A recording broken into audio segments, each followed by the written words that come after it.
Welcome back. تفصیلی خبروں کا آغاز کریں گے۔ سب سے پہلے آپ کو بتائیں پنجاب میں سیلاب سے جاں بحق افراد کی تعداد 56 ہو گئی۔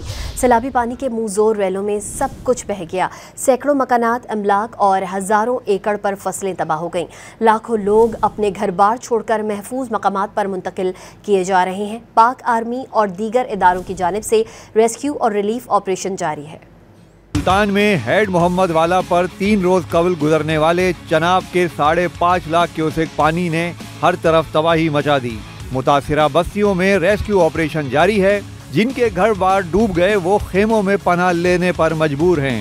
ہیڈ تریمو سے نکلنے والا 5 لاکھ کیوسک سے زائد کا سیلابی ریلا 48 گھنٹوں میں ملتان پہنچے گا۔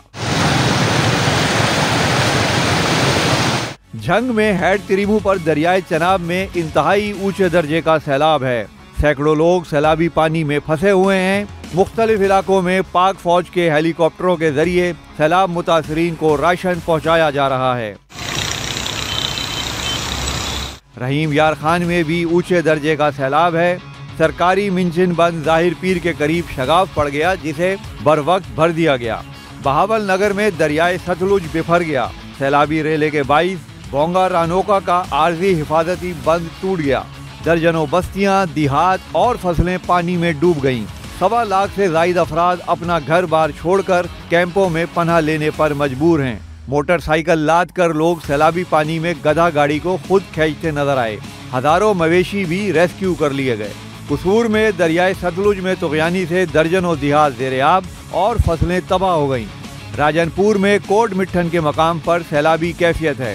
لوگوں کو کشتیوں کے ذریعے منتقل کیا جا رہا ہے۔ کیمپوں میں متاثرین کو کھانا اور دیگر سہولتیں دی جا رہی ہیں۔ تا حد نگاہ پانی ہی پانی ہے۔ میلسی میں دریائے ستلج کے سیلابی ریلوں نے متفرق بند توڑ دیے۔ سیلاب کی منہ زور لہروں کا مقابلہ کرتے درختوں کو دیکھ کر سیلاب کی شدت کا اندازہ لگایا جا سکتا ہے۔ کبیر والا میں سیلابی پانی کے بہاؤ میں کمی لانے کے لیے مائی صفورہ بند میں شگاف کیا گیا۔ مائی صفورہ کا بند ٹوٹنے سے جنوبی کا سب سے بڑا فش فارمنگ پلانٹ تباہ ہو گیا۔ فیصل آباد کی تحصیل تانزلیہ والا میں دریائے راوی سے ملحقہ علاقے میں سیلابی صورتحال ہے۔